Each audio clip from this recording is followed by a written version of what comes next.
그리고 그 이유도 나오는데 유대인의 명절이 되어서 예루살렘으로 올라가셨다 이렇게 말씀하시죠. 명절이라서 예루살렘에 오신 거면 어떤 그런 곳에 가셔야 되잖아요. 특별히 준비된 명절에 드리는 예배나 모임 같은 것에 참석하기 위해서 오셨다라는 생각이 드는 거죠. 뭐 부활절이라 올라오셨다 그러면 당연히 부활절 연합 예배 드리러 가기 위해서 오셨던 것처럼 그런 생각이 드는데 예수님은 너무나 의외의 장소에 지금 가 계신 것을 볼 수 있습니다.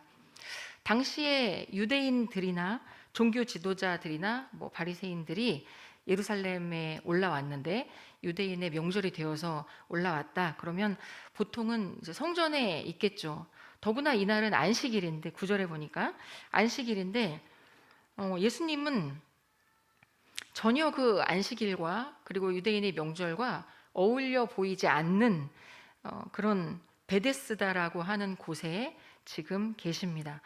3절에 보니까 베데스다는 많은 병자들이 모여 있는 곳이라고 설명합니다. 예수님의 가까운 사람이라면 위한다고 아마도 뭔가 좀 충고하고 싶은 생각이 드는 그런 시점이죠. 예수님 명절이잖아요. 그래서 오신 거 아닙니까? 그러면 성전을 가셔야죠. 아니면 뭐 거길 꼭 가고 싶으시더라도 성전부터 가시고 가시죠. 이런 얘기를 하고 싶은 생각이 막 드는 그런 부분이죠. 아니면 당신 위해서 하는 말인데 욕먹는다 뭐 이런 얘기 하고 싶죠. 그런데 요한복음에 보면 예수님은 항상 하나님의 뜻, 하나님의 때 이런 말씀을 정말 많이 하시는 것을 볼 수 있습니다. 5장 30절에도 보면 이렇게 말씀하세요. 나는 아무것도 스스로 할 수 없노라. 나는 내 뜻을 행하려 함이 아니요 나를 보내신 이의 뜻을 행하려 함이니라 말씀하시고 6장에서도 나를 보내신 아버지께서 나를 이끌지 아니하시면 아무도 내게 올 수 없다 이런 말씀을 하시죠. 예수님은 그냥 혼자서 뭐 반항하기 위해서 아니면 좀 튀려고 아니면 다른 사람과는 좀 다른 컨셉으로 뭘 좀 해봐야 되겠다 이런 게 아니고 언제나 하나님의 뜻을 따라서 움직이시는 분이라고 하는 것을 우리는 기억합니다. 그런 예수님이 지금 계시는 곳은 바로 병자들이 가득한 곳이죠. 2절부터 보면 예루살렘에 있는 문 중에 양문이 있었는데 그 곁에 행각 5개가 있는 연못이 있었습니다. 바로 베데스다라는 곳이었고 3절 말씀에 있는 것처럼 그 안에 많은 병자들이 있었습니다. 맹인, 뭐 다리 저는 사람, 혈기 마른 사람들이 이곳에 지금 모여 있습니다. 그리고 이 베데스다 못에 전에 내려오는 이야기가 있었는데 그것이 바로 4절이죠. 한번 4절 다 같이 보실까요? 천사가 가끔 못에 내려와 물을 움직이게 하면 움직인 후에 먼저 들어가는 자는 어떤 병에 걸렸든지 낫는다는 것이죠. 먼저 들어가는 자는 낫는다.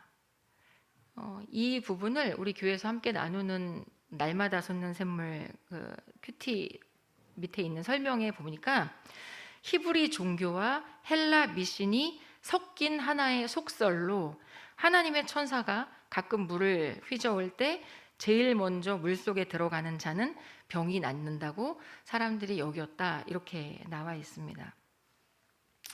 고대에 있어서 이런 장소들은 드물지 않았다고 합니다. 치료의 장소라고 생각을 하고 사람들이 그곳에 모이기 시작하고 모르죠. 뭐 우연히 누군가가 물이 움직일 때쯤 나을 때가 돼서 나았는데 그게 하나의 이렇게 돼서 이제 그때부터 사람들이 모이기 시작했을 수도 있고 모르겠습니다만 아무튼 그렇게 전해 내려오는 거죠. 그런데 이런 속설과 이런 전통은 고대 사회에만 있는 것이 아닙니다. 이런 신화, 여기 들어가야 나을 수 있다. 이거 얻어야 된다. 이거 아니면 망한다. 이런 속설과 미신은 여전히 이 세상 속에 꽉 차 있습니다. 여기는 아예 소망이 없잖아요, 이 땅은. 그런데 있는 것처럼 말하는 거죠. 소망은 오직 예수님께만 있고 이 세상에는 참 소망이 없는데 여전히 세상에 참 소망이 있다고 말하고, 여기서 이 경쟁에서 이기면 행복해질 거라고 얘기하고, 이 경쟁에서 잘 싸우면 잘 살게 될 거고, 이 대학만 가면, 그 진짜 믿으시잖아요. 이 대학 가면 다 될 것 같이 진짜 생각이 드는 거 아닙니까? 이 직장만 들어가면, 이 녀석 진짜 여기만 들어가면 되는데, 이거 진짜 그렇게 생각하시잖아요. 연봉 얼마만 받으면 너는 성공할 거고, 그러니까 너 진짜 경쟁해야 돼, 너 여기 꼭 들어가야 돼, 이렇게 해야 네 앞날이 보장돼 라고 그렇게 말하고, 우리도 그렇게 믿는 것이 너무나 많습니다. 그러니까 빨리 들어가라고, 빨리 경쟁하라고 말하죠. 그래도 이거는 벌어놔야 되잖아, 이만큼은 벌어놔야지, 이거 아니면 못 살아, 이렇게 우리 생각하게 되는 거죠. 그 경쟁에서 밀려나면 망하기 때문에 너 꼭 이렇게 해야 된다, 이것만은 이렇게 해야 된다, 이거 벌어야 된다, 그런 속설과 그런 신화로 가득한 곳이 바로 이 세상입니다. 그래서 이 못에 들어가는 것이 이곳에 있는 모두의 목표인 이곳처럼, 지금 우리도 세상이 넣어준 이 생각을 가지고 경쟁하면서 살아가는데 너무나 익숙해져 있습니다. 그래서 이런 조건과 사람들이 말하는 어떤 이런 것에서 좀 벗어나 있다고 내가 생각이 되면 불안한 거죠. 그리고 진짜 망할 것처럼 생각이 드는 거죠. 쟤 진짜 저렇게 공부해서 저 점수 가지고 쟤 지금 어떻게 살아가나, 진짜 이렇게 막 걱정을 하게 되는 거잖아요. 걱정하고 불안하고. 이들이 이 못에 들어가려면 얼마나 경쟁을 해야 될까요? 4절에 먼저 들어가는 자는 어떤 병에 걸렸든지 낫게 되미로라. 먼저 들어가야 됩니다. 반드시. 먼저 들어가려면 어떻게 해야 됩니까? 물의 움직임을 계속 보고 있어야 됩니다. 거기서 눈을 떼면 안 되죠. 한시라도 눈을 떼면 불안하죠. 그 사이에 물이 움직이면 안 되니까. 그러다가 물의 움직임이 발견이 된다 싶으면 먼저 달려가야 됩니다. 나보다 먼저 가는 사람 있으면 다리라도 걸고 옷이라도 잡아당기고 때려서라도 내가 먼저 가야 내 병이 나을 수 있으니까.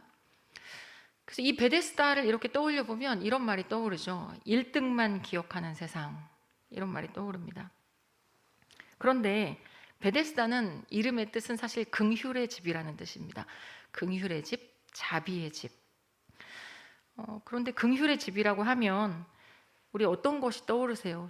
서로 사랑하고 또 용서하고 희생하고 나의 섬김으로 누군가는 살아나고, 이런 게 긍휼이고 자비일 텐데 여기는 경쟁자만 있죠. 7절을 자세히 보면 나를 못에 넣어주는 사람이 없어 내가 가는 동안에 다른 사람이 먼저 내려갑니다. 내가 가려고 하면 다른 사람이 먼저 우르르 내려가는 거죠. 모두가 경쟁자입니다. 그래서 가장 긍휼이 필요한 사람은 가장 많이 아프고 가장 연약하고 누가 넣어주지 않으면 들어갈 수 없는 그런 사람일 텐데, 이런 사람은 절대로 못 들어가는 긍휼의 집, 그런 사람은 절대 들어갈 수 없는 자비의 집이죠. 지금 이 사람도 7절에 보면 자기 혼자 먼저 들어가는 것은 힘들 정도로 몸이 많이 안 좋은 것 같습니다. 누가 넣어줘야만 들어갈 수 있는 사람이고, 5절에 보니까 38해 된 병자라고 이렇게 하죠. 7절에서 알 수 있는 것처럼 38년 동안 물이 움직일 때 계속 시도는 했어요. 계속 시도는 하는데 병이 오래됐고 한 번도 성공한 적이 없는 그런 사람입니다. 그럼 누가 들어갈 수 있었을까요? 가장 긍휼이 필요한 사람은 절대 못 들어가고 진짜 제일 조금 아픈 사람이 들어갈 수 있지 않았겠어요? 한번 상상해 보면 다래끼 난 사람 같은 경우, 다래끼 한번 고쳐볼까?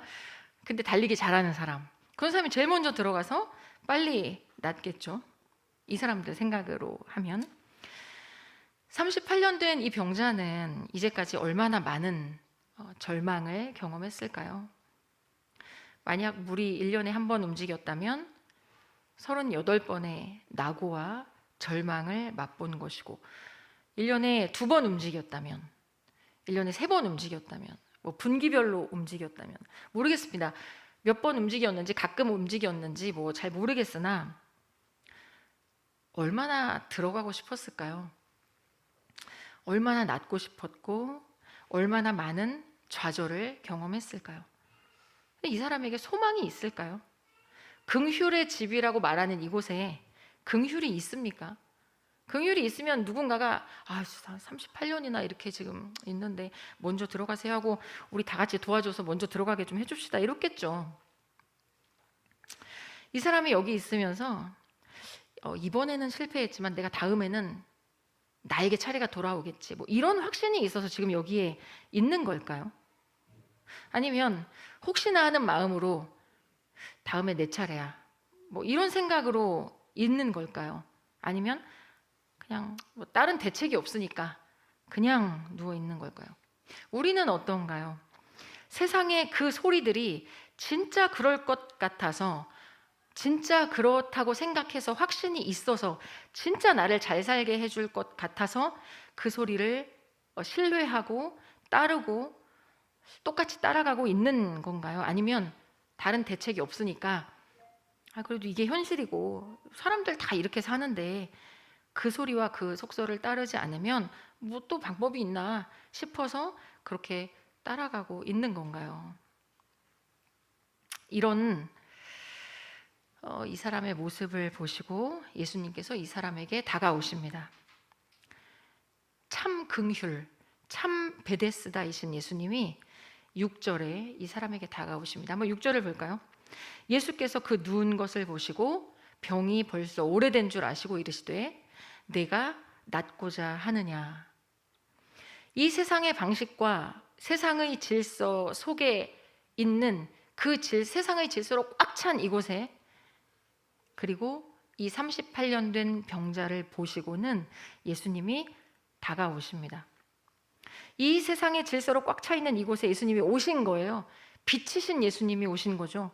유일한 소망이 오신 거예요. 예수님이 이 사람을 주목하시고 이 사람에게로 가십니다. 어떤 사람입니까? 그동안 물이 움직여도 한 번도 먼저 뛰어갈 수 없었던 벌써 병이 오래된 사람에게 예수님이 다가가십니다. 그리고 이 사람은 예수님을 알지도 못했어요. 참 소망인지 예수님이 진짜 참 소망이신지 뭔지도 알지도 못했던 사람이죠. 예수님께 관심도 없었고 그의 소원은 나 예수님 만나고 싶다 이런 게 아니었어요. 오직 저 연못에 들어가는 것, 오직 저 못에 들어가는 것만이 유일한 목적이었던 이 사람에게 예수님이 다가오시는 거죠. 이런 사람이 우리이지 않습니까? 여기에 소망과 희망이 있다고 말하지만 소망 없는 이곳에 우리는 살고 있고 이 세상의 질서와 세상의 신화 속에서 오직 그것이 목적이었고 소망이었던 우리들에게 예수님이 찾아오시는 거죠. 우리가 아직 연약할 때에 기약대로 그리스도께서 경건하지 않은 자를 위하여 죽으셨도다. 우리가 아직 죄인 되었을 때에 우리가 예수님을 몰랐을 때 우리가 예수님을 사랑하지도 않았을 때 우리가 세상의 속설과 세상의 그 질서를 쫓으면서 그것이 전부인 줄 알고 따라가고 있는 그런 모습으로 그렇게 아직 죄인 되었을 때에 그리스도께서 우리를 위하여 죽으심으로 하나님께서 우리에 대한 자기의 사랑을 확증하셨느니라. 이 경쟁 속에서 이 아픈 자들 속에서 같이 경쟁하며 살아가는 그리고 그곳에서 절망하고 누워있는 그냥 아무 희망도 없고 소망도 없는 그런데도 저기 소망이 있다고 저 못을 위해서 거기서 목매서 그냥 살아가고 있는 사실은 진짜 소망이 뭔지도 모르는 이 사람에게 그리고 우리에게 예수님이 찾아오셨습니다. 그리고 만나주셨습니다. 예수님이 아니면 그냥 앞으로도 계속 이렇게 살아갈 날만 남은 이 못이 그저 유일한 목적인 자로 사람들이 말하는 그 세상의 질서 얻어야 한다는 그것을 같이 얻기 위해서 그 방식대로 살아갈 날만 남은 그런 그에게 예수님께서 찾아오시는 것이죠. 예수님이 찾아오심으로 이제 이 사람은 참 질서, 새로운 질서를 만났습니다. 내가 먼저 들어가야 되고 이 경쟁에서 이겨야 하고 이렇게 해야, 조건이죠. 이렇게 해야 행복해져. 이걸 가져야만 넌 행복할 수 있어. 이렇게 해야 성공할 수 있어. 이거 아니면 안 돼, 너 망해 라고 그런 헛된 소망으로 꽉 찬 이 세상 속으로 예수님이 오셨고, 세상의 그 속설과 방식이 우리를 행복하게 해주는 것이 아니라 무엇이 살립니까? 이 사람을 무엇이 살렸습니까? 8절 말씀 한번 다 같이 볼까요? 일어나 내 자리를 들고 걸어가라. 그 사람이 곧 나아서 자리를 들고 걸어가니라. 이 세상의 속설이 고친 게 아니라 예수님의 말씀이 고치시고 예수님이 새롭게 하셨습니다. 이 사람은 자기가 나을 수 있는 유일한 방법은, 자기가 새롭게 되는 방법은 뭐라고 생각하고 있었냐면 7절에인데요. 오직 내가 못에 들어가는 것만이 내가 사는 것이라고 생각을 했습니다. 그래서 예수님께 이렇게 말하잖아요. 나를 못에 넣어주는 사람이 없어. 이렇게 말하잖아요. 거기 들어가야 되는데, 저기만 들어가면 살 수가 있는데 예수님, 나를 넣어주는 사람이 없습니다. 근데 참 아이러니하죠. 예수님이 참 생명이신데, 예수님이 참 소망이신데, 예수님이 지금 내 앞에 계신데 예수님께 저 못에 못 들어가서 너무 안타깝다는 얘기를 하고 있는 거예요. 이 사람은 예수님이 누군지 모르니까 지금 이런다고 하지만, 그러나 우리는 예수님을 만났잖아요. 예수님을 알죠.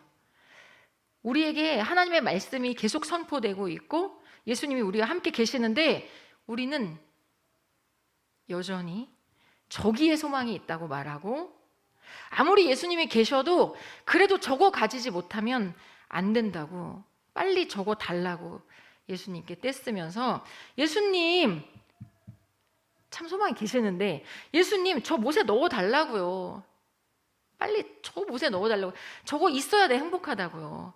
저 못에 넣어주세요. 예수님 사랑한다니까요.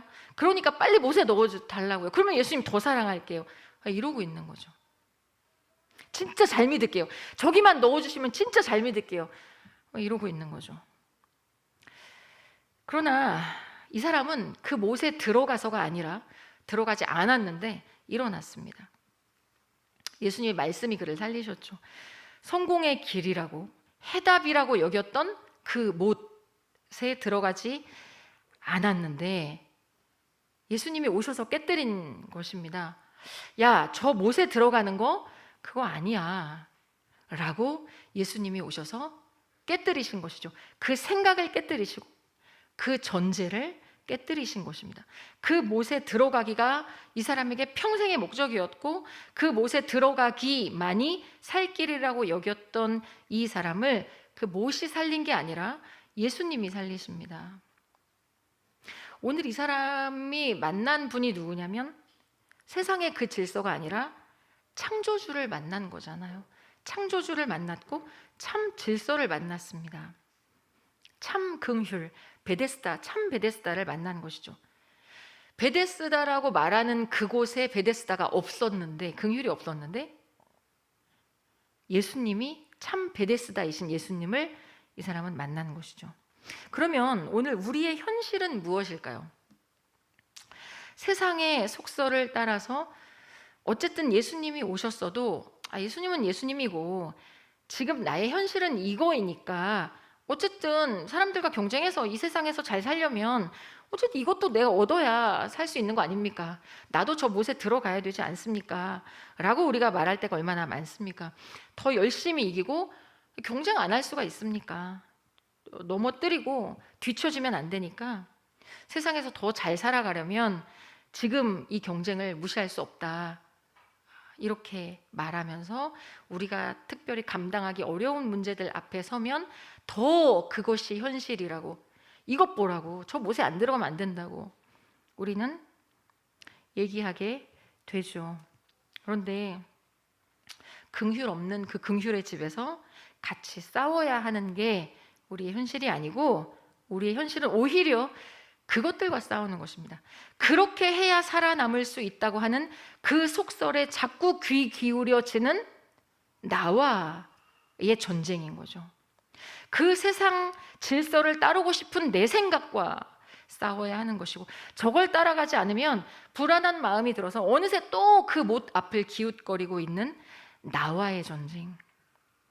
저기서 저 사람들하고 같이 싸워야 되는 게 그게 우리의 전쟁이 아니라, 여전히 이 세상 속에서 살지만 우리에게 끊임없이 넣어주고 부추기는 수많은 속설들과, 그리고 거기에 마음이 기우는 내 생각과 싸우면서 오셔서 그것을 깨뜨리신 예수님을 바라보고 그 길, 예수의 길을 걷는 것입니다.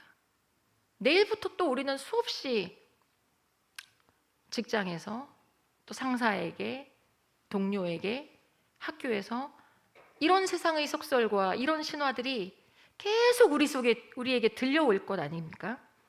그러나 그 속에서 싸워야 할 건 그들과의 경쟁이 아니라 오히려 그런 나의 생각과 나의 존재와의 싸움을 하는 것이 우리의 현실인 것입니다. 매일 우리의 생각과 이렇게 돼야만 돼라고 하는 그 전제를 예수님의 말씀으로 깨뜨리면서 참 소망이신 예수를 붙들고 정말로 진짜로 예수면 되는 자로 그 속에서 살아가야 하는 것이죠. 최근에 들은 노래인데 나를 외치다라는 노래가 있는데, 말씀을 준비하면서 그 가사가 계속 떠올랐습니다. 가사를 조금만 소개하면 이래요. 절대로 약해지면 안 돼라는 말 대신, 뒤처지면 안 돼라는 말 대신, 지금 이 순간이 끝이 아니라 나의 길을 가고 있다고 그냥 외치면 돼. 나의 길을 가고 있다, 이렇게 외치면 돼. 세상은 계속 말하잖아요, 우리에게. 뒤처지면 안 돼. 너 어떻게 살려고 그래? 야, 빨리 경쟁해. 이겨야 돼. 너 거기서 같이 경쟁하고 싸우고 뒤처지면 막 불안해. 안 돼. 더 열심히, 더 노력해. 더 싸워야 돼. 아무리 예수님이 계셔도, 아무리 예수님이 나와 함께 하셔도 그래도 저 못도 차지해야 돼. 예수님 계신다고 뭐 다니 저 못도 차지해야 되지. 예수님도 계시고 저 못도 차지해야 돼라고 그렇게 얘기하죠.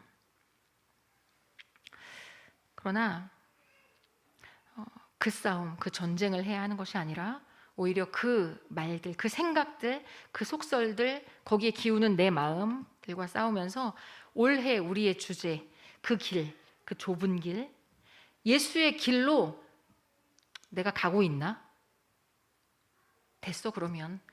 그래, 저거 아니어도 돼. 지금 그 길로 가고 있나 내가? 그러면 됐다. 이렇게 외치면 돼. 라고 그 가사가 그렇게 들렸습니다. 소망 없던 우리를 만나주신 예수님을 따라서 그 길을 걷고 있으면 되는 거죠. 말씀을 정리하겠습니다. 아까 오후 찬양팀과 함께 찬양을 하면서 그 세상의 속설과 세상의 신화와 그것이 전부인 줄 알고 살아가는 그 사람에게 다가오신 예수님의 마음은 어떤 마음이셨을까? 근데 아까 그 찬양에서 이런 마음으로 다가오셨겠다라는 생각이 들었는데요. 그 사람을 보시면서 예수님은 이런 찬양과 함께 다가오신 것 같아요. 나의 사랑, 너는 어여쁘고 참 귀하다. 야, 너 그게 신화 그걸 믿고 있니? 한심하다. 이런 쓴 게 아니고, 나의 사랑, 너는 어여쁘고 참 귀하다. 어느 보석보다도 귀하다. 내가 사랑스럽지 않을 때 너를 온전히 사랑하고 너와 함께 하려 내가 왔노라. 이제 주님의 나라와 주님의 뜻이 너의 삶 속에 임하시며 너가 진짜 주님을 알기를, 주만 보기를 소망해. 이런 마음으로 그 사람을 바라보면서 오시지 않았을까. 그런데요, 10절 이후도 그렇고 18절에도 보면 유대인들은 난리가 났습니다. 예수님의 이런 마음과는 완전히 반대이죠. 안식일에 예수님이 병자를 고치셨다고 예수님을 죽이려고 난리가 났습니다. 그러나 진정한 안식일은 그 전통과 틀, 형식을 지킨다고 해서 안식을 사는 것이 아니죠. 생명을 살리는 날이고, 생명이 살아나는 날이고, 하나님 중심으로 사는 날이고, 세상 속에서 세상의 질서가 아닌 예수님의 말씀을 따르고 순종하는 것이 안식입니다. 지금도 세상에 여전히 긍휼이 가득한 것처럼, 사랑이 가득한 것처럼, 이렇게 해야 소망이 있는 것처럼 매일 말합니다. 매일 들려옵니다. 이건 있어야 된다고, 이건 가져야 된다고, 이렇게 해야 된다고, 너 왜 그렇게 살고 있냐고, 이렇게 하지 않으면 망한다고, 그런 소리 한가운데 우리가 살고 있지만, 그러나 긍휼과 참 긍휼과 진정한 소망과 참 베데스다는 오직 예수님 뿐이신 것을 기억하시기를 원합니다. 정말로 진짜로 예수를 만난 자로 우리 모두 살아가기를 원합니다. 나를 살리신, 그게 살리는 게 아니라 예수님이 나를 살리시고 새롭게 하시잖아요. 그 예수를 믿는 자로, 예수님만이 유일한 소망임을 믿는 자로, 그것을 따르고 싶은 나와 싸우며 예수와 매일 동행하시는 우리 모두가 되시기를 소망합니다. 우리 함께 찬양하겠습니다.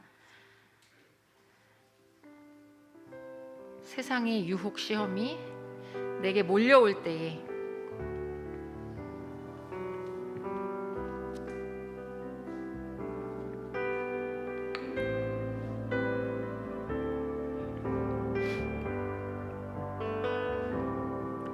세상의 유혹 시험이 내게 몰려올 때 나의 힘으로는 그것들 모두 이길 수 없네. 거대한 폭풍 가운데 위축된 나의 영혼 어찌할 바를 몰라 헤매이고 있을 때 거짓과 속임수로 가득 찬 세상에서 거짓과 속임수로 가득 찬 세상에서 어디로 갈지 몰라 머뭇거리고 있네. 공중의 권세 잡은 자 지금도 우리들을 실패와 절망으로 넘어뜨리려 하네. 주를 찬양, 주를 찬양 손을 들고 찬양 전쟁은 나에게 속한 것 아니니 주를 찬양 손을 들고 찬양 전쟁은 하나님께 속한 것이니. 주위를 둘러보면 아무도 없는 것 같지만 주위를 둘러보면 아무도 없는 듯 믿음의 눈을 들면 믿음의 눈을 들면 보이는 분 계시네. 지금도 내 안에서 지금도 내 안에서 역사하고 계시는 사망과 어둠의 권세 물리치신 예수님. 주를 찬양 손을 들고 찬양 전쟁은 나에게 속한 것 아니니 주를 찬양 손을 들고 찬양 전쟁은 하나님께 속한 것이니. 우리 함께 조용히 기도하겠습니다. 우리도 함께 거기서 같이 싸우는 게 우리의 전쟁이라고 생각이 돼요. 치열하게 싸울 때가 너무나 많이 있었으나 그러나 그 싸움이 아니라 우리의 전쟁은 우리에 속한 것이 아니고 그 싸움이 아니라 오히려 나의 그 생각과 나의 그 전제들과 자기 전제와 싸우면서 그것을 깨뜨리신 예수님을 바라보고 주를 찬양하는 것이 우리의 삶인 것을 기억합니다. 내일부터 또 이어지는 일주일간의 삶도 우리가 이 예수 그리스도를 바라보며 살게 하여 주옵소서. 우리 함께 그렇게 잠시 기도하겠습니다.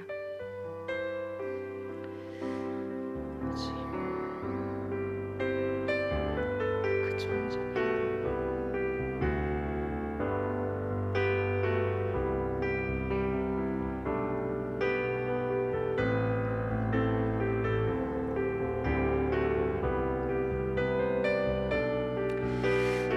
하나님 아버지 감사합니다. 예수님이 성전에 안 가신 게 아니라 예수님이 참 성전이시고 참 성전이신 예수님이 베데스다로 가신 거고 그곳에서 속설과 전통으로 가득한 어떠함을 깨뜨리신 것을 우리가 봅니다. 그리고 결국 우리의 인생을 책임지는 것은 수많은 세상의 이야기와 질서가 아니라 하나님이심을 우리가 믿습니다. 우리가 예수님을 만났고 예수님이 계신데 예수님도 좋지만 그래도 저 못에 좀 넣어주세요. 예수님을 붙들고 떼쓰는 그렇게 오늘도 우리 안에 깨져야 하는 우리의 생각들과 전제들이 여전히 많습니다. 하나님의 말씀이 연약해 보이고 힘이 없어 보이는 그 우리의 연약함을 불쌍히 여겨주시고 매일의 우리의 일상 속에서 우리 삶의 모든 곳에서 예수를 만난 자로 예수를 믿는 자로 살게 하여 주옵소서. 매일 주와 함께 어제보다 더 새롭게 매일 주님과의 관계가 더욱 깊어지고 더욱 새로워지는 우리의 매일이 되게 하여 주옵소서. 예수님의 이름으로 기도합니다. 아멘. 주기도문으로 예배를 마치겠습니다. 하늘에 계신 우리 아버지여, 이름이 거룩히 여김을 받으시오며 나라가 임하옵시며 뜻이 하늘에서 이루어진 것 같이 땅에서도 이루어지이다. 오늘날 우리에게 일용할 양식을 주옵시고 우리가 우리에게 죄 지은 자를 사하여 준 것 같이 우리 죄를 사하여 주옵시고 우리를 시험에 들게 하지 마옵시고 다만 악에서 구하옵소서. 대개 나라와 권세와 영광이 아버지께 영원히 있사옵나이다. 아멘.